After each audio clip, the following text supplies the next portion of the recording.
ರಕ್ಷಿತ ಭಾವ ನಿರ್ವೃತಿ. ಇದು ಕೃಷ್ಣ ಧ್ಯಾನ ಮಾಡಿದ ಶ್ಲೋಕ. ಇದು ಭಗವಂತ ಇಡೀ ಪ್ರಪಂಚದ ಪರಮ ಮುಖ್ಯ ತತ್ವ. ಏಕೆ ಮುಖ್ಯಾನ್ಯ ಕೇವಲಾಹ. ಜಗತ್ತಿನಲ್ಲಿ ಸಾಕಾಷ್ಠಾ ಸಾಪರಾಗತಿ, ತಾರತಮ್ಯದಲ್ಲಿ ಕೊನೆಯಲ್ಲಿ ಇರತಕ್ಕಂಥವನವನು. ಲಕ್ಷ್ಮೀಕಾಂತ ಸಮಂತತೋಪಿ ಕಲಯನ್ನ ನೈವೇಶು ತುಸ್ತೆ ಸಮಂ ಪಶ್ಯಾಮಿ ಉತ್ತಮ ವಸ್ತು ದೂರತರತಃ ಅಪಾಸ್ತಂ ರಸೋ ಯೋಷ್ಟಮಃ. ಆದ್ದರಿಂದ ತಾರತಮ್ಯ ಕಕ್ಷೆಯ ಕೊನೆ ಮೆಟ್ಟಿಲಲ್ಲಿರುವ ಆ ಪರಮ ಪುರುಷನನ್ನ ಕೃಷ್ಣ ಧ್ಯಾನ ಮಾಡ್ತಾ ಇದ್ದಾನೆ. ಏಕಂ, ಅವನು ಹೇಗಿದ್ದಾನೆ ಭಗವಂತ?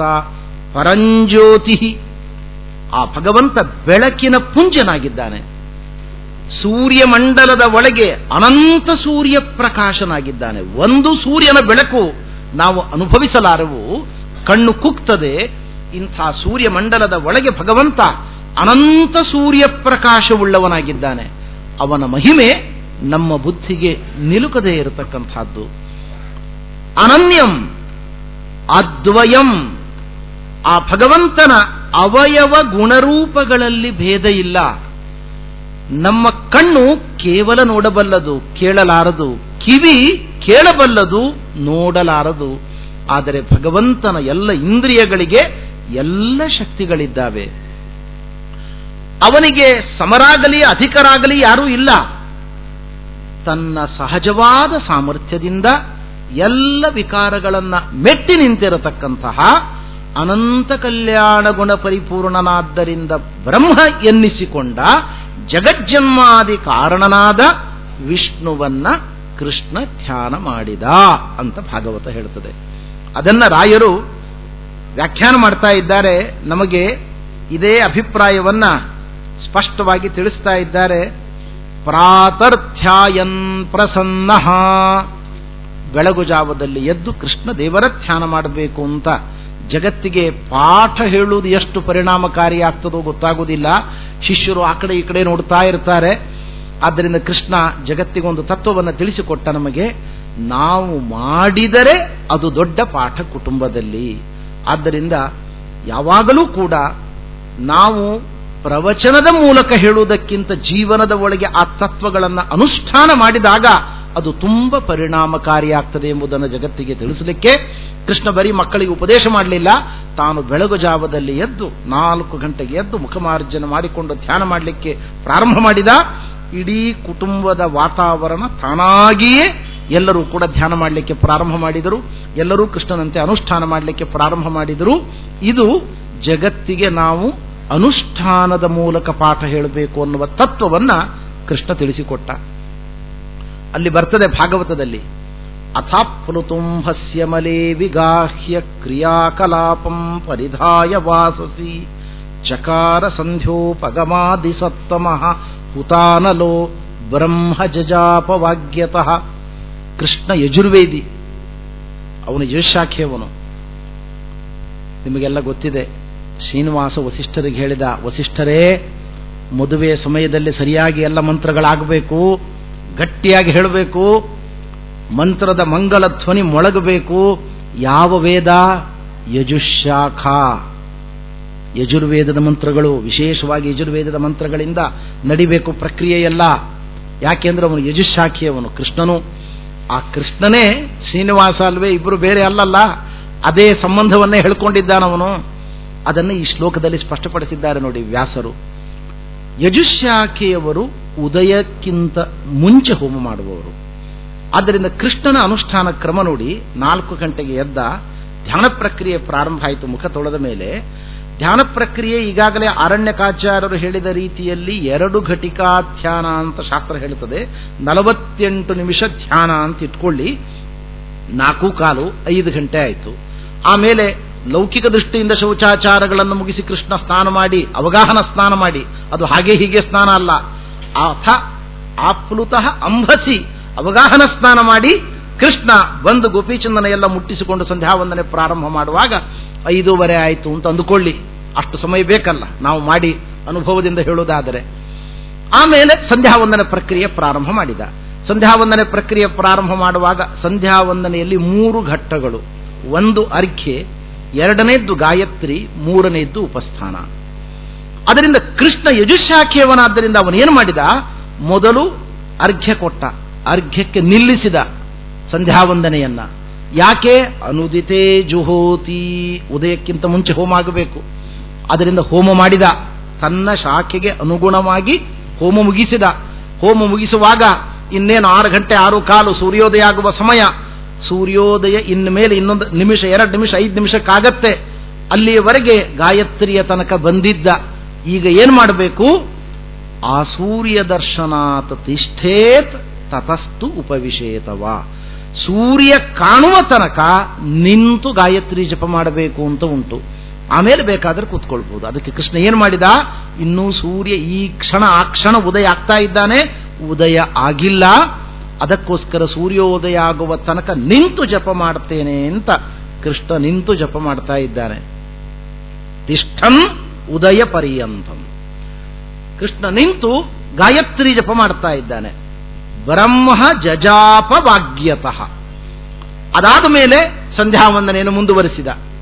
ಅವಶಿಷ್ಟ ಸಂಧ್ಯಾವಂದನೆ ಮುಂದುವರಿಯಿತು. ನಾರಾಯಣ ಅಷ್ಟಾಕ್ಷರ ಮಂತ್ರ, ಏನೇನು ಮಂತ್ರಗಳಿತ್ತು, ದೇವರ ಪೂಜೆ ಇತ್ತು, ಎಲ್ಲ ಮಾಡಿ ತಾಯಿ, ತಂದೆ, ಗುರುಗಳು, ಬ್ರಾಹ್ಮಣರಿಗೆ ನಮಸ್ಕಾರವನ್ನು ಮಾಡಿ ಅನಂತರದಲ್ಲಿ ತಾನು ಸಭೆಗೆ ಬಂದ ಅಂತ ಭಾಗವತದಲ್ಲಿ ವರ್ಣನೆ ಇದೆ. ಇದೆಲ್ಲವನ್ನು ಕೂಡ ರಾಘವೇಂದ್ರ ಸ್ವಾಮಿಗಳವರು ಅಲ್ಲಿ ಬಂದ ಅಧ್ಯಾಯಗಳ ಸಾರವನ್ನ ಪ್ರಾತರ್ಥ್ಯಾಯನ್ ಪ್ರಸನ್ನ ಕೃತ ನಿಜ ವಿಹಿತ, ಆಯಾಯ ಶಾಖೆಯವರಿಗೆ ಏನೇನು ಆಹ್ನಿಕ ಕರ್ಮ ಇದೆ ಆ ಆಹ್ನಿಕ ಕರ್ಮಕ್ಕೆ ಅನುಗುಣವಾಗಿ ಕೃಷ್ಣ ಪರಮಾತ್ಮ ಅನುಷ್ಠಾನವನ್ನು ಮಾಡಿ ಸತ್ಸಭಾಂ ಪ್ರಾಪ್ಯ ಕೃಷ್ಣ ಅನಂತರದಲ್ಲಿ ಸಭೆಗೆ ಪ್ರವೇಶ ಮಾಡಿದ. ಸಭೆಗೆ ಪ್ರವೇಶ ಮಾಡುವಾಗ ಆಗ ಒಬ್ಬ ಪಾಂಡವರ ಕಡೆಯಿಂದ ದೂತ ಬಂದಿದ್ದ. ದೂತಂ ರಾಜ್ಞಾಂ ಪ್ರತೋಷ್ಯ ಅಮರ ಮುನಿ ವಿದಿತಾಶೇಷ ಕೃತ್ಯ ಪ್ರಯಾಸೀತ್. ಆ ದೂತ ಪಾಂಡವರ ಕಡೆಯಿಂದ ಬಂದಿದ್ದ. ಏನು ಪತ್ರವನ್ನು ತಂದಿದ್ದ? ಕೃಷ್ಣನ ಬಳಿಗೆ ವಿನಮ್ರ ಪತ್ರವನ್ನು ತಂದಿದ್ದ. ಯುಧಿಷ್ಠಿರ ರಾಜಸೂಯ ಯಾಗ ಮಾಡಬೇಕು ಅಂತ ಸಂಕಲ್ಪ ಮಾಡಿದ್ದಾನೆ. ಯುಧಿಷ್ಠಿರ ಹೇಳ್ತಾ ಇದ್ದಾನೆ ಪತ್ರದಲ್ಲಿ, ನಾನು ರಾಜಸೂಯ ಯಾಗ ಮಾಡಬೇಕು ಅಂತ ಸಂಕಲ್ಪ ಮಾಡಿದ್ದೇನೆ. ಕೃಷ್ಣ, ಅದಕ್ಕೆ ನೀನು ಹೆಂಡತಿ, ಮಕ್ಕಳು, ಕುಟುಂಬದ ಎಲ್ಲ ಸದಸ್ಯರನ್ನು ಕರೆದುಕೊಂಡು ಅವಶ್ಯವಾಗಿ ಬಂದು ಇದನ್ನು ನಡೆಸಿಕೊಡು, ನೀನು ಬರಬೇಕು, ವೈಭವದ ಯಜ್ಞಕ್ಕೆ ನಿನ್ನ ಉಪಸ್ಥಿತಿ ಬೇಕು ಅಂತ ಒಂದು ಪತ್ರವನ್ನ ಬರೆದು ಕಳಿಸಿದ್ದ. ನಾರದರು ಬಂದರು. ನಾರದರು ಬಂದ ಕೂಡಲೇ ಯಾದವರಲ್ಲಿ ಎಲ್ಲ ಚರ್ಚೆ ಪ್ರತಿಚರ್ಚೆಗಳು ಪ್ರಾರಂಭ ಆಗಿದ್ವು. ಎಲ್ಲರೂ ಕೂಡ ಕೃಷ್ಣನಿಗೆ ಹೇಳಿದರು, ಬಹಳ ಸಂತೋಷ, ನಮ್ಮವರು ಪಾಂಡವರು, ನಮ್ಮ ಹುಡುಗಿ ಸುಭದ್ರೆ ಕೈ ಹಿಡಿದಿದ್ದಾನೆ ಧನಂಜಯ, ನಮ್ಮ ರಕ್ತ ಸಂಬಂಧಿಗಳು, ಒಳ್ಳೆಯ ವೈಷ್ಣವರು, ಭಕ್ತರು, ಪ್ರಾಮಾಣಿಕರು, ಶ್ರದ್ಧಾವಂತರು, ಜ್ಞಾನಿಗಳು, ಎಲ್ಲ ಸದ್ಗುಣ ಸಂಪನ್ನರು. ಅವರು ಮಾಡತಕ್ಕಂಥ ರಾಜಸೂಯ ಯಾಗಕ್ಕೆ ನಾವೆಲ್ಲರೂ ಅವಶ್ಯವಾಗಿ ಹೋಗೋಣ, ಅದಕ್ಕೆ ಬೇಕಾಗಿರತಕ್ಕಂಥ ಉತ್ಸಾಹದಾಯಕ ಪ್ರತಿಕ್ರಿಯೆಯನ್ನು ಕೊಡೋಣ ಅಂತ ಎಲ್ಲ ಯಾದವರು ಕೂಡ ಕೃಷ್ಣನಿಗೆ ಸಂತೋಷದಿಂದ ತಮ್ಮ ಅಭಿಪ್ರಾಯಗಳನ್ನು ವ್ಯಕ್ತಪಡಿಸಿದರು. ಕೃಷ್ಣ ರಾಜಸೂಯ ಯಾಗಕ್ಕೆ ತೆರಳಬೇಕು ಅಂತ ಸಂಕಲ್ಪ ಮಾಡಿದ. ನಾರದರು ಆಗ ಸೂಚನೆಯನ್ನು ಕೊಟ್ಟರು ಕೃಷ್ಣ ಪರಮಾತ್ಮನಿಗೆ.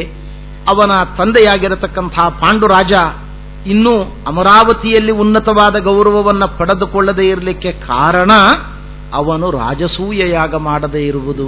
ಆದ್ದರಿಂದ ಯುಧಿಷ್ಠಿರ ಈ ಯಾಗವನ್ನು ಮಾಡಿ ತಾನು ಈ ಪುಣ್ಯವನ್ನು ತಂದೆಗೆ ಧಾರೆ ಎರೆದು ಕೊಡಬೇಕು ಅಂತ ಸಂಕಲ್ಪ ಮಾಡಿದ್ದಾನೆ ಅಂತ ಇದೆಲ್ಲ ವಿಷಯವನ್ನು ಕೂಡ ನಾರದರ ಮುಖದಿಂದ ಕೃಷ್ಣ ಪರಮಾತ್ಮ ಕೇಳಿದ. ಬಹಳ ಸಂತೋಷದಿಂದ ಈ ಯಾಗ ನಡೆಸಿಕೊಡ್ತೇನೆ ಅಂತ ದೇವರು ಸಂಕಲ್ಪ ಮಾಡಿದ. ಇಲ್ಲಿ ಪ್ರಾಸಂಗಿಕವಾಗಿ ಒಂದು ಮಾತು ಹೇಳ್ತೇನೆ. ತಂದೆಯ ಉದ್ದೇಶದಿಂದ ಮಗ ಯಾಗ ಮಾಡಿ ಅದರ ಪುಣ್ಯವನ್ನ ಧಾರೆ ಎರೆದು ಕೊಟ್ಟು ಬಿಟ್ರೆ ಮಗನಿಗೇನು ಪ್ರಯೋಜನ ಆಯಿತು? ಮಗನಿಗೆ ಪ್ರಯೋಜನ ಆಗಬೇಕಾದರೆ ಮಗ ತನಗೆ ಪುಣ್ಯ ಬರಲಿ ಅಂತ ಮಾಡಬೇಕಲ್ವೇ? ತಾನು ದುಡ್ಡು ಖರ್ಚು ಮಾಡಿ 10,000 ಲಕ್ಷಗಟ್ಟಲೆ ಖರ್ಚು ಮಾಡಿ ಈ ಪುಣ್ಯ ಎಲ್ಲವೂ ಕೂಡ ತಾಯಿಗೆ ಹೋಗಲಿ, ತಂದೆಗೆ ಹೋಗಲಿ ಅಂತ ಹೇಳಿದರೆ ಇವನಿಗೇನು ಪುಣ್ಯ ಉಳೀತು? ಖರ್ಚು ಮಾಡಿದ್ದೀವನು, ಪುಕ್ಕಟೆ ಪುಣ್ಯ ಪಡ್ಕೊಂಡವರವರು. ಹಾಗಲ್ಲ. ಯಾವಾಗಲೂ ಕೂಡ ನಾವು ಮಾಡತಕ್ಕಂಥ ಪುಣ್ಯ ಕಾರ್ಯಗಳಿಗೆ ನಾವು ನಿಜವಾಗಿ ಒಡೆಯರಲ್ಲ. ಇದನ್ನ ಸೂತ್ರಕಾರರಾದ ವ್ಯಾಸರು ಹೇಳ್ತಾರೆ. ಸ್ವಾಮಿನಃ ಫಲಶ್ರುತೇರಿತ್ಯಾತ್ರೇಯ ಯತ್ಕಿಂಚ ಇಮಾಃ ಪ್ರಜಾ ಕುರ್ವತೆ ಸ್ವಾಮೀ ತತ್ಕುರ್ವತೆ ನಾಸ್ವಾಮಿ ಕರ್ಮ ಕುರ್ವಾಣ. ಆಚಾರ್ಯರ ಭಾಷ್ಯ ಅಲ್ಲಿ. ನಮಗೆ ದೇಹೇಂದ್ರಿಯಗಳನ್ನು ಕೊಟ್ಟು ಒಳ್ಳೆಯ ಸಂಸ್ಕಾರವನ್ನು ಕೊಟ್ಟ ನಮ್ಮ ತಾಯಿ ತಂದೆ ನಮಗೆ ವೇದಾಂತವನ್ನು ಉಪದೇಶ ಮಾಡಿದರ ಗುರುಗಳು, ಅವರ ಋಣ, ಅವರ ಕರುಣೆ, ಅವರ ಅನುಗ್ರಹ ಅದನ್ನು ಎಷ್ಟು ಜನ್ಮ ಎತ್ತಿದರೂ ನಾವು ತೀರಿಸಲಿಕ್ಕಾಗುವುದಿಲ್ಲ. ಆದ್ದರಿಂದ ನಾವು ಏನೇ ಕಾರ್ಯಗಳನ್ನು ಮಾಡಿದರೂ ಕೂಡ ಇದರ ಪುಣ್ಯ ತಾಯಿಗೆ ಹೋಗಲಿ, ತಂದೆಗೆ ಹೋಗಲಿ, ಗುರುಗಳಿಗೆ ಹೋಗಲಿ ಎಂಬುದಾಗಿಯೇ ದೇವರಲ್ಲಿ ಅರ್ಪಣೆ ಮಾಡಬೇಕು. ಅದನ್ನು ಹಾಗೆ ಮಾಡಿದಾಗ ಭಗವಂತ ನಮಗೆ ನಮ್ಮ ಪುಣ್ಯವನ್ನ ಅನಂತ ಮಡಿ ಮಾಡ್ತಾನೆ. ಇದನ್ನ ಪರಮಾತ್ಮನೇ ಸ್ವತಃ ಗರುಡ ಪುರಾಣದಲ್ಲಿ ಪ್ರೇತಕಾಂಡದಲ್ಲಿ ಬೇರೆ ಬೇರೆ ವ್ಯಕ್ತಿಗಳನ್ನು ಉದ್ದೇಶಿಸಿ ಮಾಡಿದಾಗ ನಿಮಗೆ 10 ಪಟ್ಟು 20 ಪಟ್ಟು 50 ಪಟ್ಟು ಫಲವನ್ನು ಕೊಡ್ತೇನೆ, ಆದರೆ ತಾಯಿ ತಂದೆಯನ್ನು ಉದ್ದೇಶಿಸಿಕೊಂಡು ಮಾಡಿದರೆ ಸಾವಿರಾರು ಪಟ್ಟು ಫಲ ಕೊಡ್ತೇನೆ, ಗುರುಗಳನ್ನು ಉದ್ದೇಶಿಸಿಕೊಂಡು ನೀವು ಮಾಡಿದ್ದಾದರೆ ಅನಂತ ಫಲ ಕೊಡ್ತೇನೆ ಅಂತ. ಆದ್ದರಿಂದ ನೋಡಿ, ಶ್ರೀಮದ್ ಟೀಕಾಕೃತ್ಪಾದರ ಶಿಷ್ಟಾಚಾರ, ಶಾಸ್ತ್ರದ ಭಾಷೆಯಲ್ಲಿ ಇಷ್ಟ ಪುಣ್ಯ ಅನಿಷ್ಟ ಪುಣ್ಯ ಅಂತ 2 ಪುಣ್ಯಗಳಿದ್ದಾವೆ.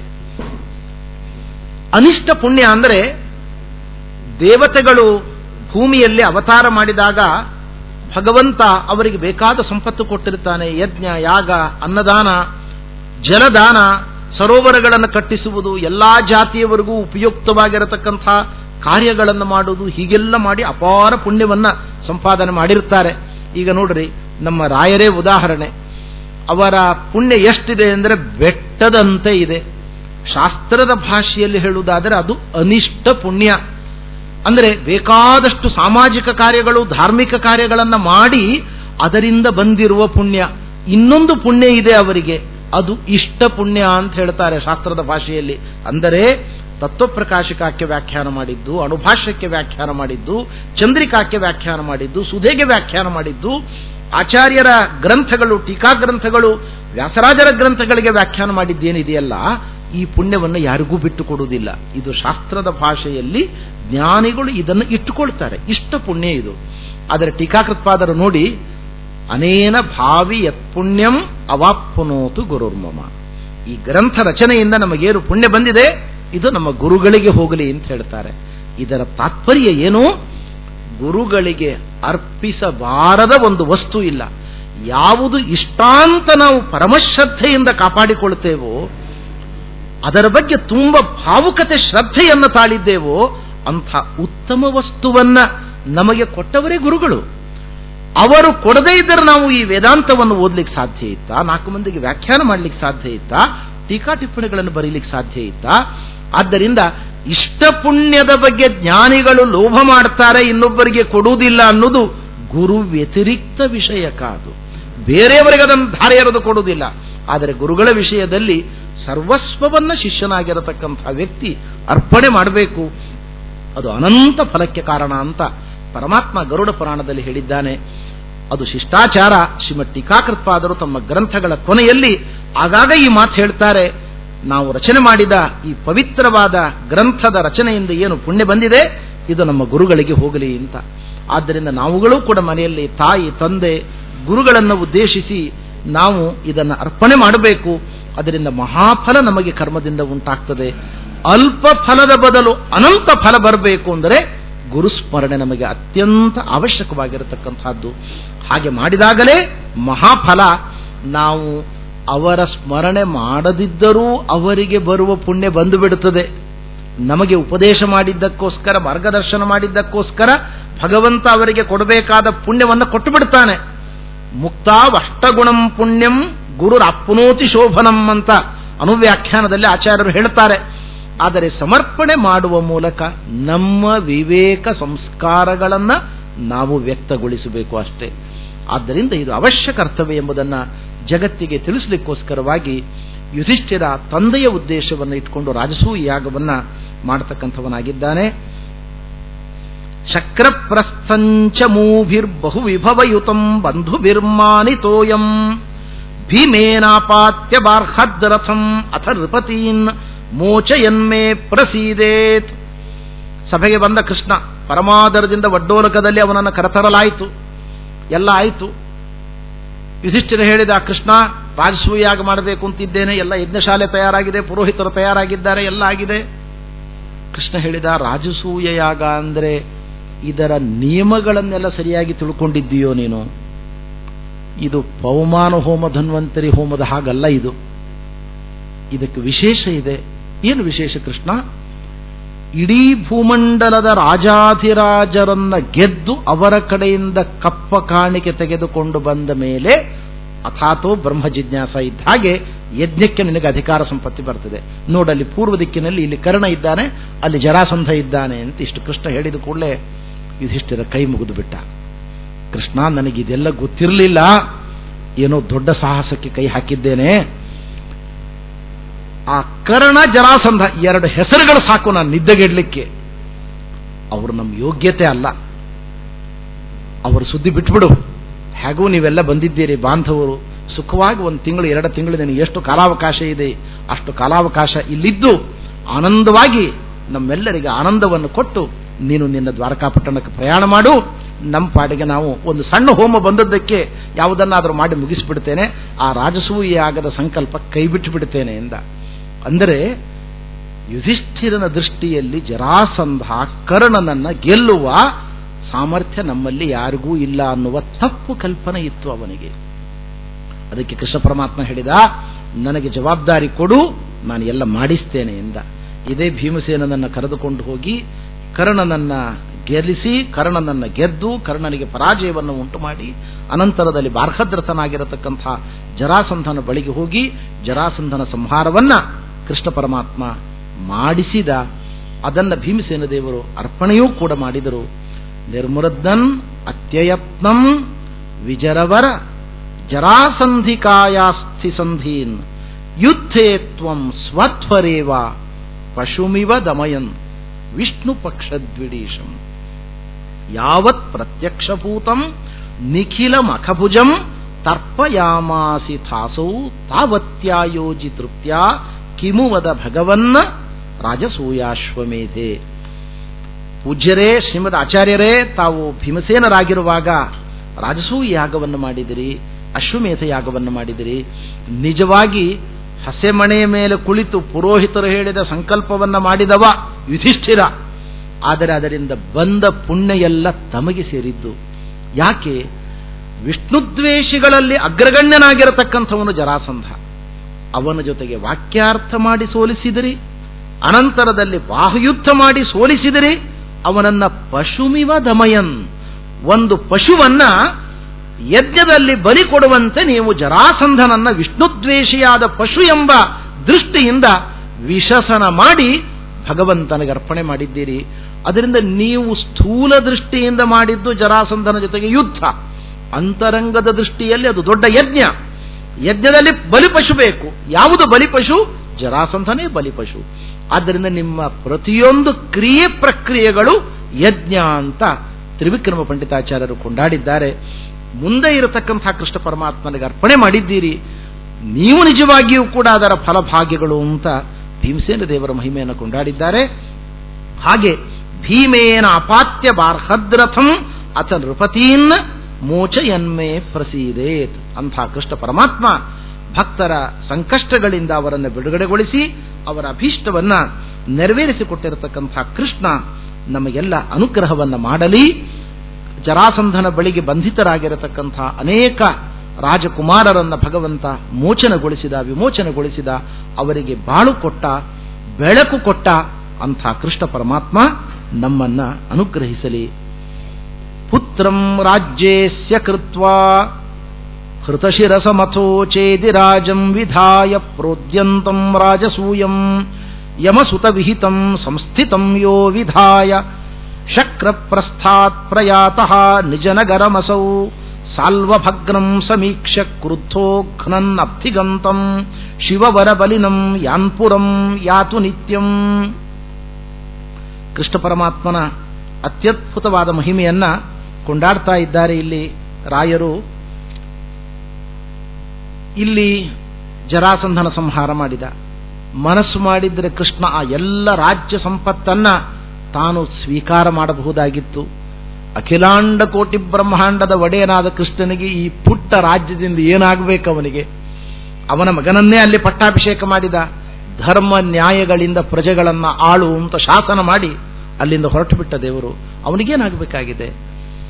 ರಾಜಸೂಯ ಯಾಗವನ್ನ ಚೆನ್ನಾಗಿ ನಡೆಸಿಕೊಟ್ಟ. ಅದರ ಮಧ್ಯದಲ್ಲಿ ಭೀಷ್ಮರು ಕೃಷ್ಣನ ಮಹಿಮೆಯನ್ನು ಕೊಂಡಾಡಿದಾಗ ಅದನ್ನು ವಿರೋಧಿಸಿದ ಶಿಶುಪಾಲನ ತಲೆ ತರಿದು ಹಾಕಿದ.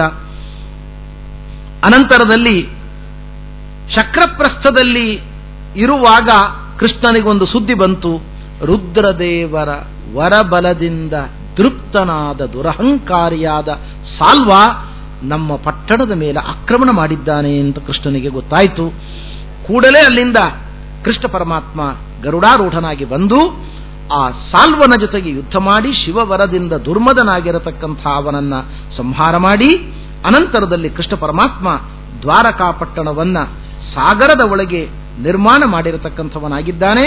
ಅಂಥ ಕೃಷ್ಣ ಪರಮಾತ್ಮ ನಮಗೆ ಅನುಗ್ರಹವನ್ನ ಮಾಡಲಿ ಅಂತ.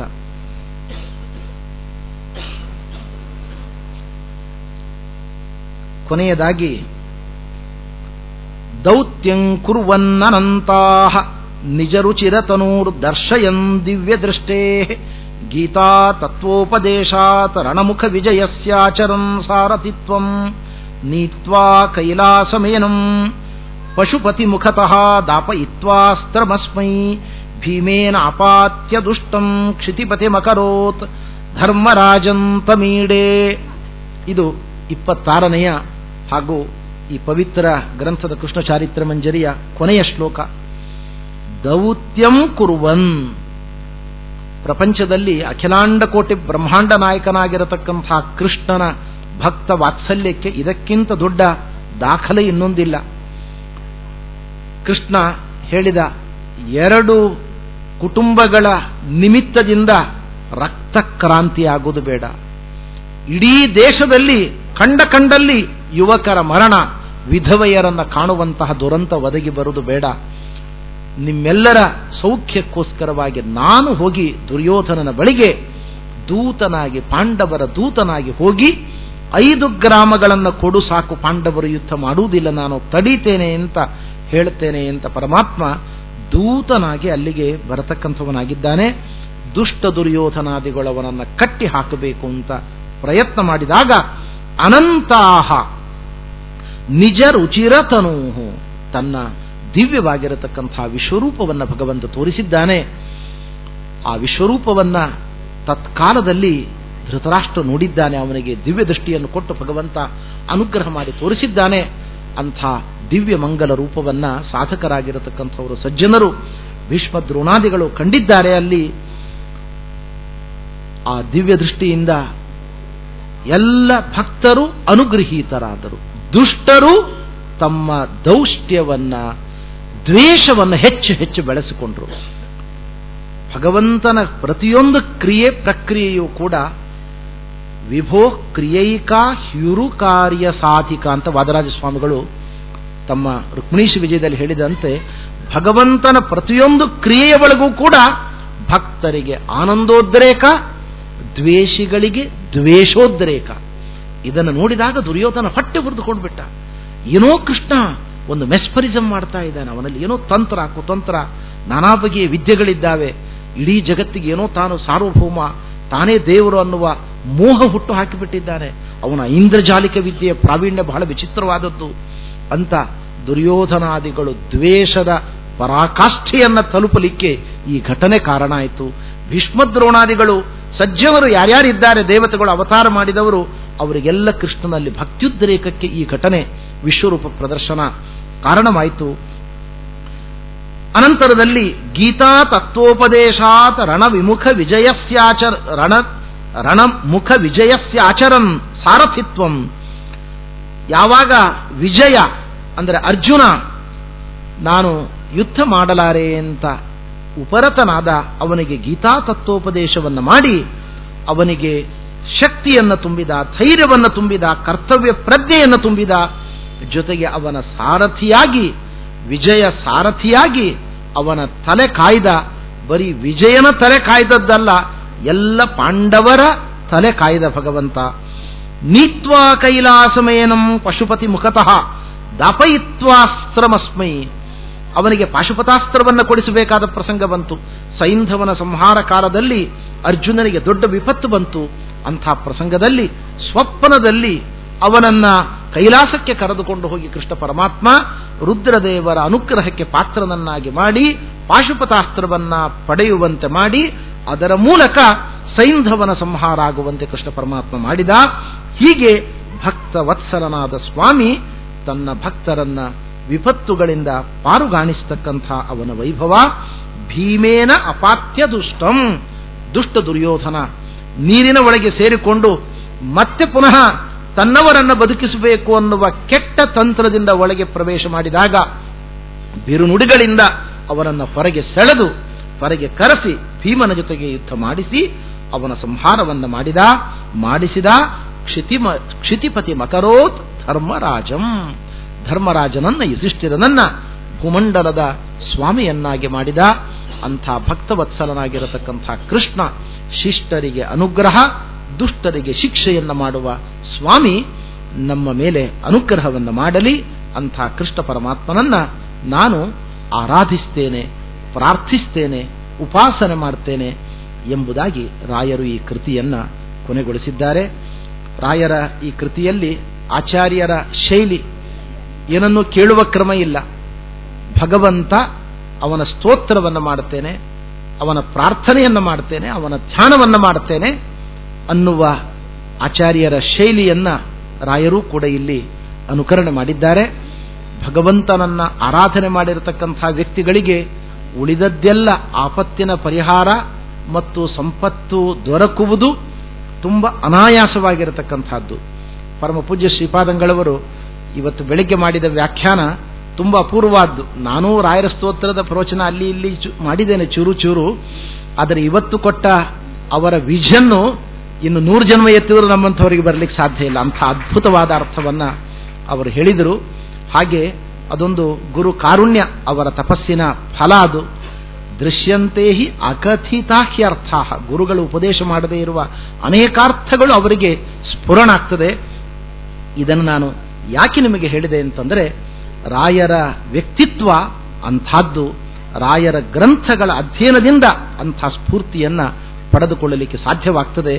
ರಾಯರು ಅವರ ಸ್ತೋತ್ರದಲ್ಲಿ ಶರೀರೋತ್ಥ ಸಮಸ್ತದೋಷಾನ್ ಹತ್ವ, ಶರೀರದಲ್ಲಿ ಹುಟ್ಟತಕ್ಕಂಥ ನಾನಾ ಬಗೆಯ ರೋಗಗಳು ಹೋಗಬೇಕು, ಅನಿಷ್ಟ ನಿವೃತ್ತಿ ಆಗಬೇಕು, ಇಷ್ಟಪ್ರಾಪ್ತಿಯಾಗಬೇಕು. ಇಷ್ಟಪ್ರಾಪ್ತಿ ಮೊದಲು, ಅನಿಷ್ಟ ನಿವೃತ್ತಿ ನಂತರ. ಅವುಗಳ ನಡುವೆ ಇರುವ ಸಂಬಂಧ ಉಪಪಾದ್ಯ ಉಪಪಾದಕ ಭಾವ, ಅದರ ಹಿನ್ನೆಲೆಯನ್ನ ಸ್ವಾಮಿಗಳವರು ಮನೋಜ್ಞವಾಗಿ ಇವತ್ತು ಬೆಳಿಗ್ಗೆ ವ್ಯಾಖ್ಯಾನ ಮಾಡಿಕೊಟ್ರು. ಭಗವಂತನನ್ನ ಯಾರು ಆರಾಧಿಸ್ತಾರೆ, ನಿನ್ನನ್ನು ಸೇವಿಸ್ತೇನೆ, ನಿನ್ನ ಧ್ಯಾನ ಮಾಡ್ತೇನೆ ಅಂತ ಯಾರಂತಾರೆ, ಅವರಿಗೆ ಭಗವಂತ ಅನಿಷ್ಟ ನಿವೃತ್ತಿ ಇಷ್ಟಪ್ರಾಪ್ತಿಯನ್ನು ಮಾಡಲಾರನೆ. ಭಗವಂತ ಹರಿಸ್ಮೃತಿ ಸರ್ವ ವಿಪದ್ವಿಮೋಚಿನಿ, ಅವನ ಸ್ಮರಣೆ ಮಾಡಿದರೆ ಸಾಕು ವಿಪತ್ ಪರಂಪರೆಗಳಿಂದ ಬಿಡುಗಡೆಯಾಗ್ತದೆ. ಗುರುಗಳ ಸ್ಮರಣೆ ಮಾಡಿದರೆ ಸಾಕು, ರಾಯರ ಸ್ಮರಣೆಯಿಂದಲೇ ನಮಗೆ ಇಷ್ಟಾರ್ಥ ಪ್ರಾಪ್ತಿ ಆಗ್ತದೆ, ಅನಿಷ್ಟ ನಿವೃತ್ತಿ ಆಗ್ತದೆ ಅಂತ ಇರುವಾಗ ಶಾಸ್ತ್ರದಲ್ಲಿ ರಾಯರಿಂದ ಆರಾಧ್ಯರಾಗಿರತಕ್ಕಂಥ ಮುಖ್ಯಪ್ರಾಣದೇವರು, ಆ ಮುಖ್ಯಪ್ರಾಣದೇವರಿಗೆ ಅನುಗ್ರಾಹಕನಾಗಿರತಕ್ಕಂಥ ಭಗವಂತನನ್ನ ಯಾರು ಸ್ತೋತ್ರ ಮಾಡ್ತಾರೆ, ಆರಾಧಿಸ್ತಾರೆ, ಅವರಿಗೆ ಬೇಕಾದದ್ದನ್ನು ಪೂರೈಸುವುದು ಭಗವಂತ ಅನಾಯಾಸವಾಗಿ ನೋಡ್ಕೊಳ್ತಾನೆ ಅದನ್ನ. ಅದಕ್ಕೆ ರಾಯರು ಶಾಸ್ತ್ರ ಓದುವವರು ದೇವರ ಬಳಿಗೆ ಇಷ್ಟೇ ಕೇಳ್ರಿ, ಸ್ವಾಮಿ ನಿನ್ನ ಸ್ತೋತ್ರ ಮಾಡ್ತೇನೆ, ನಿನ್ನನ್ನು ಪ್ರಾರ್ಥಿಸ್ತೇನೆ, ನಿನ್ನ ಧ್ಯಾನ ಮಾಡ್ತೇನೆ, ಇಷ್ಟೇ ಕೇಳ್ರಿ, ಬೇರೆ ಯಾವುದೇ ಲೌಕಿಕ ಕೇಳಬೇಡ್ರಿ ಅಂತ ನಮಗೆ ಪರ್ಯಾಯವಾಗಿ ರಾಯರು ತಿಳಿಸ್ತಾ ಇದ್ದಾರೆ. ಈ ಕೃತಿಯ ಕೊನೆಯಲ್ಲಿ ರಾಘವೇಂದ್ರ ಸ್ವಾಮಿಗಳವರ ಪ್ರತಿಯೊಂದು ಕೃತಿಗಳು ಕೂಡ ಶಾಸ್ತ್ರದ ಆಳ ವೈಶಾಲ್ಯವನ್ನ ಒಳಗೊಂಡಿರತಕ್ಕಂಥವುಗಳು. ನಮ್ಮ ನಮ್ಮ ಯೋಗ್ಯತೆಗೆ ಅನುಗುಣವಾಗಿ ಅರ್ಥಗಳನ್ನು ನಾವು ಕಾಣಲಿಕ್ಕೆ ಸಾಧ್ಯ ಆಗ್ತದೆ. ಇಷ್ಟೇ ಅರ್ಥ ಅಂತ ಅದಕ್ಕಿಲ್ಲ. ಒಂದೇ ಸ್ತೋತ್ರ ಸ್ವಾಮಿಗಳವರು ತಿಂಗಳುಗಟ್ಟಲೆ ಹೇಳ್ತಾರೆ, ವಾರಗಟ್ಟಲೆ ಹೇಳ್ತಾರೆ. ನೀವು ಹೋದ ವರ್ಷ ರಾಯರ ಸ್ತೋತ್ರ ಪಾಠ ಹೇಳ್ರಿ ಸ್ವಾಮೀಜಿ ಅಂತ ಕೇಳಿದರೆ ಅದನ್ನು ಹೇಳಿರ್ತಾರೆ. ಈ ವರ್ಷ ಹೇಳುವಾಗ ಅದರ ಜೊತೆಗೆ ಹೊಸ ಹೊಸ ವಿಷಯಗಳನ್ನು ಹೇಳ್ತಾರೆ ಅವರು. ಇದು ಜ್ಞಾನಿಗಳ ಉಪಾಸನೆಯ ಕ್ರಮ, ಅವರ ಸಿದ್ಧಿಯ ಕ್ರಮ. ಪರಿಮಳಾಚಾರ್ಯರನ್ನು ನಾನು ತುಂಬ ಅಭಿನಂದಿಸ್ತೇನೆ 2 ಕಾರಣಗಳಿಂದಾಗಿ. ಒಂದು, ಅವರು ರಾಯರೇ ಅವರ ಕುಟುಂಬ, ಅವರಿಗೆ ಎಲ್ಲವೂ ರಾಯರು. ರಾಯರ ಅರ್ಚನೆಯ ಭಾಗ್ಯವನ್ನ ರಾಯರು ಈ ಕುಟುಂಬಕ್ಕೆ ಕೊಟ್ಟಿದ್ದಾರೆ. ರಾಯರು ತನ್ನ ಅರ್ಚಕರಾಗಲಿ ಅಂತ ಒಬ್ಬರನ್ನು ಸ್ವೀಕಾರ ಮಾಡುವುದೇನಿದೆ, ಇದು ಸಣ್ಣ ಭಾಗ್ಯ ಅಲ್ಲ, ಅದು ದೊಡ್ಡ ಭಾಗ್ಯ. ಆದರೆ ಆ ಭಾಗ್ಯ ಕೆಲವೊಮ್ಮೆ ಕೆಲವರಿಗೆ ದೊರಕಬಹುದು. ದೊಡ್ಡ ದೊಡ್ಡ ಭಾಗ್ಯಗಳು, ಉತ್ತಮ ಕುಲದ ಜನ್ಮ, ಸಂಪತ್ತು, ಜ್ಞಾನ, ಅದು ಸರಿಯಾದ ರೀತಿಯಲ್ಲಿ ವಿಕೇಂದ್ರೀಕರಣ ಆಗುವುದು ಬಹಳ ದುರ್ಲಭ. ಆದರೆ ಪರಿಮಳಾಚಾರ್ಯರು, ಅವರ ಇಡೀ ಕುಟುಂಬ, ಸಹೋದರರು ಇಂಥ ಧರ್ಮ ಕಾರ್ಯದಲ್ಲಿ ಎಲ್ಲರೂ ನಿಷ್ಣಾತರಾಗಿದ್ದಾರೆ. ಒಳ್ಳೆಯ ಕೆಲಸಗಳನ್ನು ಮಾಡುವುದು, ದಾನ ಧರ್ಮಗಳನ್ನು ಮಾಡುವುದರಲ್ಲಿ ಅವರಿಗೆ ಶ್ರದ್ಧೆ, ಇದು ಮೊದಲು ಅಭಿನಂದನೀಯವಾಗಿರತಕ್ಕಂಥದ್ದಾದರೆ, ಯಾವ ರಾಯರಿಂದ ತಾವು ಜೀವನ ನಿರ್ವಾಹ ಮಾಡ್ತಾ ಇದ್ದಾರೋ ಆ ರಾಯರ ಉತ್ಸವದ ಕಾರ್ಯವನ್ನು ಮಾಡಿದ್ದು, ಅದರ ಜೊತೆಗೆ ಪಲಿಮಾರು ಶ್ರೀಗಳವರನ್ನು ಒಂದು ವಾರ ಕರ್ಕೊಂಡು ಬಂದದ್ದು. ಅವರು ಎಷ್ಟು ವರ್ಷ ಮಾಡ್ತಾ ಇದ್ದಾರೆ ಅಷ್ಟು ವರ್ಷ ನಮ್ಮ ಸ್ವಾಮಿಗಳವರು ಇದ್ದಾರೆ. ಪಲಿಮಾರ ಸ್ವಾಮಿಗಳವರ ದೊಡ್ಡ ವೈಶಿಷ್ಟ್ಯ ಅಂದರೆ, ನಮ್ಮ ದೊಡ್ಡ ಸ್ವಾಮಿಗಳನ್ನು ನೋಡಿದ ಹಾಗೇನೆ ಪರಮ ಪೂಜ್ಯ ಪ್ರಾತಸ್ಮರಣೀಯರಾದ ಗುರುಗಳಾದ ವಿದ್ಯಾಮಾನ್ಯ ತೀರ್ಥರ ಹಾಗೆ ಇವರಿಗೂ ಯಾವ ಉದ್ವೇಗ ಇಲ್ಲ, ಟೆನ್ಷನ್ ಇಲ್ಲ. ಪಾಠ ಆಯಿತು, ಪ್ರವಚನ ಆಯಿತು, ಇನ್ಯಾವ ಲೌಕಿಕದ ಕಡೆ ತಲೆ ಕೆಡಿಸಿಕೊಳ್ಳುವವರಲ್ಲ ಅವರು. ಎಷ್ಟು ಹೊತ್ತು ಬೇಕಾದರೂ ಪಾಠ, ಪ್ರವಚನ, ತಪಸ್ಸು ಇದಕ್ಕಾಗಿ ತಮ್ಮನ್ನು ಅರ್ಪಣೆ ಮಾಡಿಕೊಂಡಿರತಕ್ಕಂಥವರು. ಅವರು ಮಾಡತಕ್ಕಂಥ ಉತ್ಸವ, ನೀವು ನಾಡದ್ದು ಯುಗಾದಿ ಮುಗಿದ ಕೂಡಲೇ 2 ತಿಂಗಳುಗಟ್ಟಲೆ ಅವರು ತಮ್ಮ ಪವಿತ್ರವಾಗಿರತಕ್ಕಂಥ ಸ್ಥಳದಲ್ಲಿ ಉತ್ಸವಗಳನ್ನು ನಡೆಸ್ತಾರೆ. ವಾಕ್ಯಾರ್ಥಗೋಷ್ಠಿಗಳು, ವಿದ್ವಾಂಸರ ಉಪನ್ಯಾಸಗಳು, ವಿದ್ಯಾಮಾನ್ಯ ತೀರ್ಥರ ಬೃಂದಾವನ ಸ್ಥಳದಲ್ಲಿ ನಡೆಯತಕ್ಕಂಥ ಕಾರ್ಯಕ್ರಮ, ಅದು ಎಷ್ಟು ಲಕ್ಷಗಳ ಖರ್ಚಾಗ್ತದೆ ಗೊತ್ತಿಲ್ಲ. ಆದರೆ ಯಾವುದರ ಬಗ್ಗೆಯೂ ಅವರು ಒಂದು ಕ್ಷಣ ಆಲೋಚನೆ ಮಾಡುವುದಿಲ್ಲ. ಇದು ಹೀಗೆ ನಡಿಬೇಕು ಅಂತ ಅಷ್ಟೇ, ಮುಂದಿನದು ದೇವರು ನಡೆಸ್ತಾನೆ ಅನ್ನುವ ವಿದ್ಯಾಮಾನ್ಯ ತೀರ್ಥರ ಅಚಲ ವಿಶ್ವಾಸ ಅವರ ಜೀವನದಲ್ಲಿ. ಅದೇ ಗುಣಗಳನ್ನು, ಅದೇ ರೀತಿಯ ಜ್ಞಾನ, ಅದೇ ರೀತಿಯ ಔದಾರ್ಯ, ಅದೇ ರೀತಿಯ ತಪಸ್ಸು, ಅದೇ ರೀತಿಯ ನಿಶ್ಚಿಂತವಾದ ಜೀವನ. ಉದ್ವೇಗ ಅನ್ನೋದೇ ಸ್ವಾಮಿಗಳಲ್ಲಿ ಎಂದು ನಾವು ನೋಡಲಿಲ್ಲ. ತುಂಬ ವಿದ್ಯಾರ್ಥಿಗಳು, ಅವರ ಸುತ್ತಮುತ್ತಲೇ ಇರತಕ್ಕಂಥ ವ್ಯಕ್ತಿಗಳು, ಸ್ವಾಮಿಗಳು ಯಾವುದೋ ಒಂದು ವಿಷಯದ ಬಗ್ಗೆ ಬಹಳ ತಲೆ ಕೆಡಿಸ್ಕೊಂಡ್ರಪ್ಪ, ನಿದ್ದೆಗೆಟ್ರಪ್ಪ ಅನ್ನುವ ಇತಿಹಾಸದಲ್ಲೇ ನಾವಿದನ್ನು ಕಂಡಿಲ್ಲ. ಅಷ್ಟು ನಿಶ್ಚಿಂತರವರು, ದೇವರ ಮೇಲೆ ಭಾರ ಹಾಕಿ ನಿರಾತಂಕವಾಗಿ ಜೀವನವನ್ನು, ತುಂಬು ಜೀವನವನ್ನು, ಪೂರ್ಣ ಜೀವನವನ್ನು ನಡೆಸಿರ್ತಕ್ಕಂಥವರು. ಅಂಥ ಪಲಿಮಾರ ಶ್ರೀಪಾದಂಗಳವರ ದಿವ್ಯ ಸಾನ್ನಿಧ್ಯದಲ್ಲಿ ಅವರು ಸ್ವಯಂ ಸುಧಾದಿ ಪಾಠಗಳನ್ನು ಜೊತೆಗಿರುವ ಶಿಷ್ಯರಿಗೆ ಮಾಡ್ತಾ ಇದ್ದಾರೆ. ಇಲ್ಲಿ ಆಗ್ತಾ ಇದೆ, ಹೋಮ ಹವನಗಳಾಗ್ತಾ ಇದೆ, ನಿತ್ಯ ಬ್ರಾಹ್ಮಣಾರಾಧನೆ ಆಗ್ತಾ ಇದೆ, ಜ್ಞಾನದಾನ ಪ್ರಕ್ರಿಯೆ ನಡೀತಾ ಇದೆ. ಇವತ್ತಂತೂ ಶ್ರೀನಿವಾಸನ ಕಲ್ಯಾಣೋತ್ಸವ ನಡೀತಾ ಇದೆ. ಇದೆಲ್ಲವೂ ರಾಯರಿಗೆ ಅತ್ಯಂತ ಪ್ರಿಯವಾಗಿರತಕ್ಕಂಥ ಕಾರ್ಯ. ಹೀಗೆ ಪರಿಮಳಾಚಾರ್ಯರ ಕುಟುಂಬದಿಂದ, ಅನೇಕ ಸಜ್ಜನರ ಸಹಕಾರದಿಂದ ಇದು ಅವಿಚ್ಛಿನ್ನವಾಗಿ ನಡೀಲಿ ಅಂತ ಪ್ರಾರ್ಥನೆ ಮಾಡ್ತಾ, ಪರಮ ಪೂಜ್ಯ ಗುರುಗಳು ನನಗೆ ಇನ್ನಷ್ಟು ಶಾಸ್ತ್ರದಲ್ಲಿ ಗತಿ ರತಿ ಎರಡನ್ನೂ ಕೂಡ ಅನುಗ್ರಹಿಸಲಿ ಅಂತ ಅವರ ಪಾದಕಮಲಗಳಲ್ಲಿ ಶ್ರದ್ಧಾಭಕ್ತಿಯಿಂದ ಪ್ರಾರ್ಥನೆ ಮಾಡ್ತಾ, ಈ ವಾಕ್ಕುಸುಮಗಳನ್ನು ಅವರ ಅಂತರ್ಯಾಮಿಯಾಗಿರತಕ್ಕಂಥ ಭಾರತೀಯ ರಮಣ ಮುಖ್ಯ ಪ್ರಾಣಾಂತರ್ಗತ ಗೋಪಾಲಕೃಷ್ಣ ದೇವರಿಗೆ ಅರ್ಪಣೆ ಮಾಡ್ತೇನೆ. ಶ್ರೀಕೃಷ್ಣಾರ್ಪಣ ಮಸ್ತು ಮಧ್ವೇಶಾರ್ಪಣ ಮಸ್ತು. ಹರೇ ಶ್ರೀನಿವಾಸ. ಶ್ರೀಕೃಷ್ಣ ಚಾರಿತ್ರ ಮಂಜರಿ ಕೇವಲ ಕಥೆಯನ್ನು ಮಾತ್ರ ರಾಯರು ಸಂಗ್ರಹ ಮಾಡಿಲ್ಲ, ಇಡೀ ಆಚಾರ್ಯರ ಶಾಸ್ತ್ರದಲ್ಲಿ ಬರತಕ್ಕಂಥ ಎಲ್ಲ ಪ್ರಮೇಯಗಳ ಒಂದು ಸಂಗ್ರಹ ಅಂತೇಳಿ ಇವತ್ತು ಈ ಸಾಯಂಕಾಲ ತೋರಿಸಿರ್ತಕ್ಕಂಥ ಇದರಲ್ಲಿ ಧ್ಯಾನ. ನಿಜ ಧ್ಯಾನ ಅಂದ್ರೆ ಇವತ್ತು ನಮ್ಮ ಜನಕ್ಕೆ ಮಾಮೂಲ ಹೊರಗಡೆ ಸಿಗ್ತಕ್ಕಂಥ ಮೆಡಿಟೇಷನ್ ಸೆಂಟರ್ನ ಏನು ಧ್ಯಾನ ಅಂದ್ರೆ ಕಣ್ಣು ಮುಚ್ಚಿಕೊಂಡು ಕೂತ್ಕೊಬಿಡು, ಶೂನ್ಯವಾಗಿರಬೇಕು ಅಂತ ಹೇಳಿದ್ರು. ಭಗವಂತನ ಗುಣಗಳನ್ನ ಎಷ್ಟೆಷ್ಟು ಚಿಂತನೆ ಮಾಡ್ತೇವೋ ಅದು ಮುಂದೆ ಆ ಪ್ರತಿಮೆಗಳಲ್ಲಿ ಆ ಭಗವಂತನ ಗುಣಗಳನ್ನ ನಾವು ಆಹ್ವಾನ ಮಾಡ್ಲಿಕ್ಕೆ ಮಾಡ್ಲಿಕ್ಕೆ ಬರ್ತದೆ. ಈ ರೀತಿಯಾಗಿರ್ತಕ್ಕಂಥ ಇಂಥ ಪ್ರಮೇಯಗಳನ್ನ ಎಷ್ಟು ಮನದಟ್ಟುವಂತೆ ಸರಳವಾಗಿ ತಮ್ಮ ಮಟ್ಟ ಉನ್ನತವಾಗಿದ್ರೂ ಕೂಡ ಜನರ ಒಂದು ಯಾವ ರೀತಿಯಾಗಿರ್ತಕ್ಕಂಥ ಸ್ತೋತ್ರಗಳಿದ್ದಾರೆ ಅವರ ಮಟ್ಟಕ್ಕೆ ಇಳಿದು ಅರ್ಥ ಆಗುವಂತೆ ಸೊಗಸಾಗಿ ತಿಳಿಸಿಕೊಟ್ಟಿರ್ತಕ್ಕಂಥ ಆಚಾರ್ಯರಿಗೆ ಅನಂತ ಅನಂತ ಧನ್ಯವಾದಗಳು. ಇನ್ನು ಸಪ್ತಾಹದ ಬಗ್ಗೆ ಹೇಳಿದ ಮೇಲೆ ನಿಜವಾಗಲೂ ಕೂಡ ಸಪ್ತಾಹಕ್ಕೆ ಕೇಂದ್ರ ಬಿಂದುಗಳು ಶ್ರೀಪಾದಂಗಳವರು.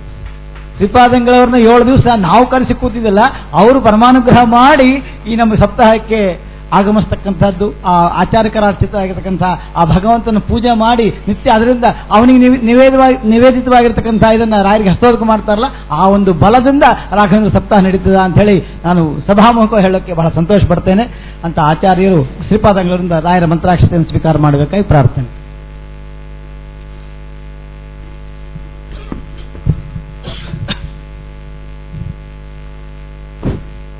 ರಾಯರ ವೈಭವ ಎಲ್ಲದರಲ್ಲಿಯೂ ವೈದುಷ್ಯ ರಾಯರಿಗಿದೆ.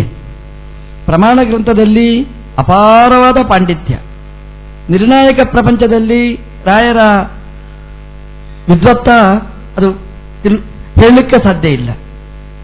ಪ್ರಾಯಶಃ ಈ ನಿರ್ಣಾಯಕ ಪ್ರಪಂಚಕ್ಕೆ ಹೋದರೆ ಅಥವಾ ಪ್ರಮಾಣ ಗ್ರಂಥಕ್ಕೆ ಹೋದರೆ ಪುರಾಣ ಗ್ರಂಥ, ಇತಿಹಾಸ ಗ್ರಂಥಗಳು ಅದು ಸ್ವಲ್ಪ ಕಡಿಮೆ ಆಗಿಬಿಡ್ತದೆ, ಅದು ರುಚಿಸುವುದಿಲ್ಲ. ಆ ಪ್ರಮಾಣ ಗ್ರಂಥದಲ್ಲಿ ಬುದ್ಧಿ ಹೋಯಿತು ಅಂದರೆ ಪುರಾಣ ಗೌಣ ಆಗಿಬಿಡ್ತದೆ, ಇತಿಹಾಸ ಇಷ್ಟ ಆಗುವುದಿಲ್ಲ.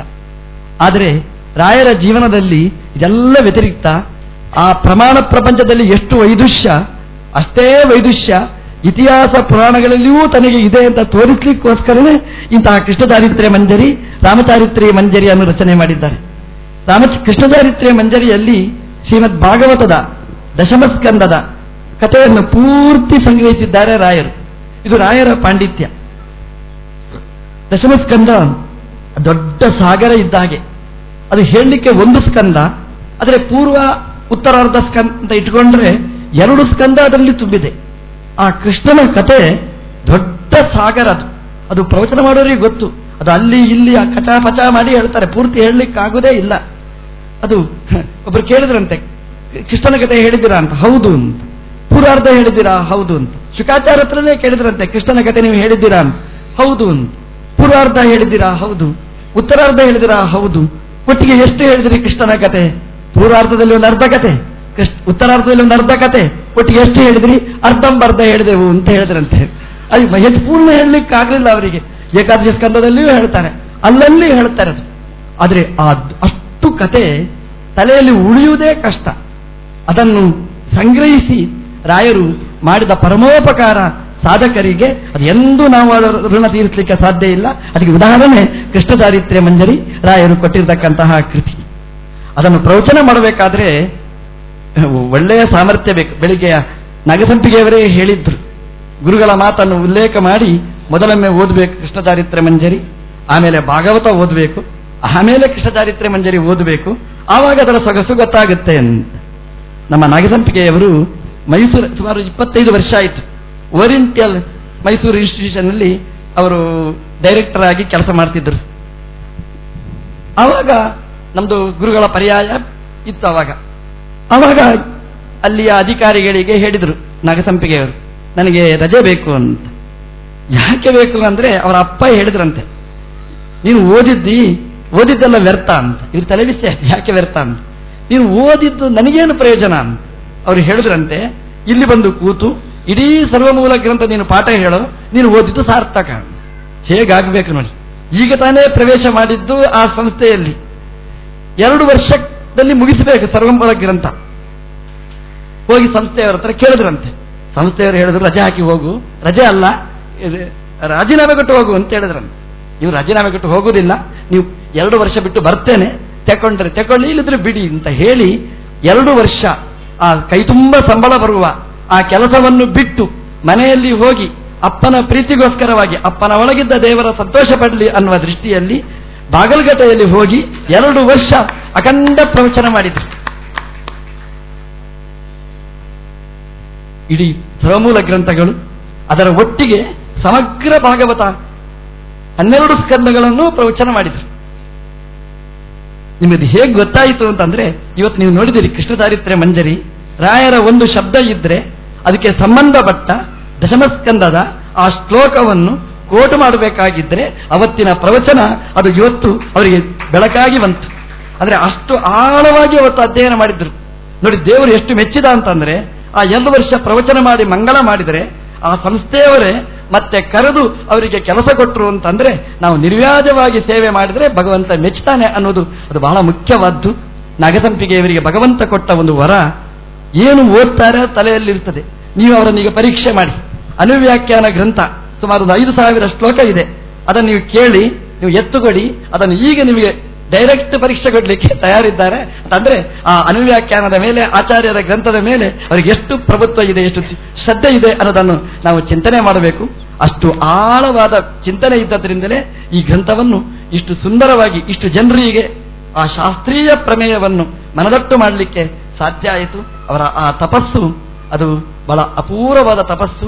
ಅದಕ್ಕೆ ಭಗವಂತ ಮೈಸೂರಿನಿಂದ ಬೆಂಗಳೂರಿಗೆ ಕರೆಸಿ ಪೂರ್ಣಪ್ರಜ್ಞಾ ಸಂಶೋಧನಾ ಮಂದಿರದಲ್ಲಿ ಭಗವಂತ ಇಡಿಸಿಕೊಂಡು ಅಲ್ಲಿ ಒಳ್ಳೆಯ ಪಾಠ ಪ್ರವಚನ ದೇವರು ನಡೆಸ್ತಾ ಇದ್ದಾರೆ. ಅವರ ಮಕ್ಕಳನ್ನು ಕೂಡ ಕೆಲವರು ಹೇಳುತ್ತಾರೆ, ಆದರೆ ಮಕ್ಕಳನ್ನು ಲೌಕಿಕಕ್ಕೆ ಕಳುಹಿಸ್ತಾರೆ, ಮಕ್ಕಳನ್ನು ಕೂಡ ಈ ಶಾಸ್ತ್ರಕ್ಕೆ ಮೀಸಲಾಗಿ ಮಾಡಿದ್ದಾರೆ ಅಂತಂದ್ರೆ ಆ ಧರ್ಮದ ಬಗ್ಗೆ ಶ್ರದ್ಧೆ ಅಪಾರವಾದದ್ದು. ಅವರಿಂದ ಇಂತಹ ಸಾಧನೆ ನಿರಂತರ ನಡೆಯಲಿ ಅಂತ ದೇವರಲ್ಲಿ ವಿಶೇಷವಾಗಿ ಪ್ರಾರ್ಥಿಸುತ್ತೇನೆ.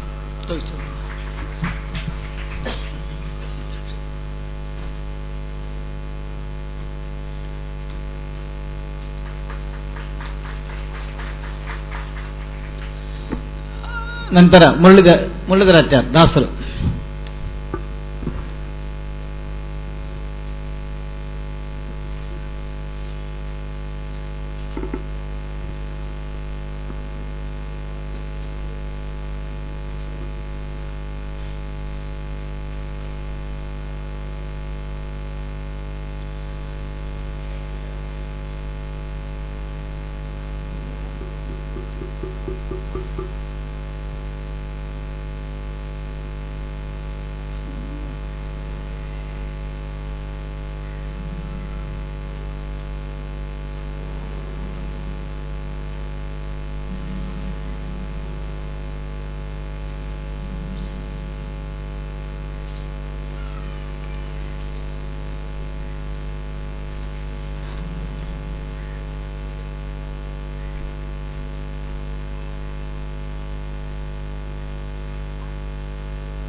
ಹರೇ ಶ್ರೀನಿವಾಸ.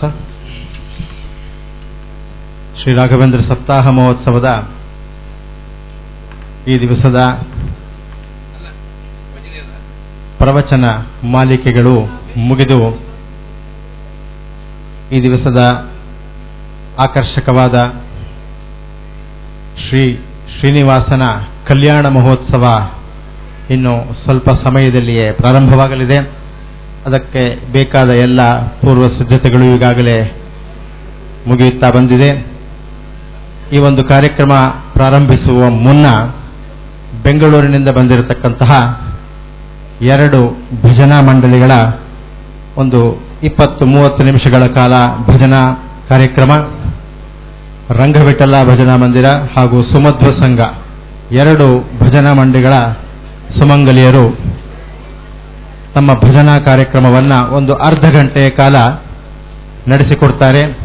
ಶ್ರೀ ರಾಘವೇಂದ್ರ ಸಪ್ತಾಹ ಕಾರ್ಯಾಚರಣೆ ಸಮಿತಿ ಹಾಗೂ ತಿರುವಳ್ಳೂರಿನ ಸರ್ವಮೂಲ ಪ್ರತಿಷ್ಠಾನ ಇವೆರಡೂ ಸಮಿತಿಯ ಪರವಾಗಿ 2 ಸಂಘಗಳಿಗೆ ಸ್ವಾಗತವನ್ನು ಬಯಸ್ತಾ ತಮ್ಮ ಒಂದು ಭಜನಾ ಕಾರ್ಯಕ್ರಮವನ್ನು ನಡೆಸಿಕೊಡಬೇಕು ಅಂತ ಹೇಳ್ಕೊಳ್ತೇನೆ.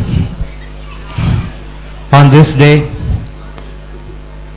the 6th day of Sri Raghavendra Saptaha Mahotsava here in Tiruvallur,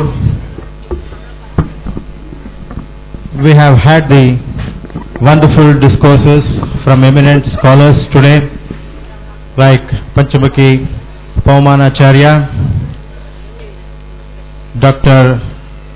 Ananda Tirthacharya Nagasampige, Sri Muralidhara Das. Today's one of the very important colorful event would be Sri Srinivasa Kalyanam, which will be composed and delivered by Guru Jagannatha Dasa Seva Mandali of Kautalam. All the necessary arrangements have already been made in this regard. Before we get into the Kalyanotsava program, we have 2 Bhajana Mandali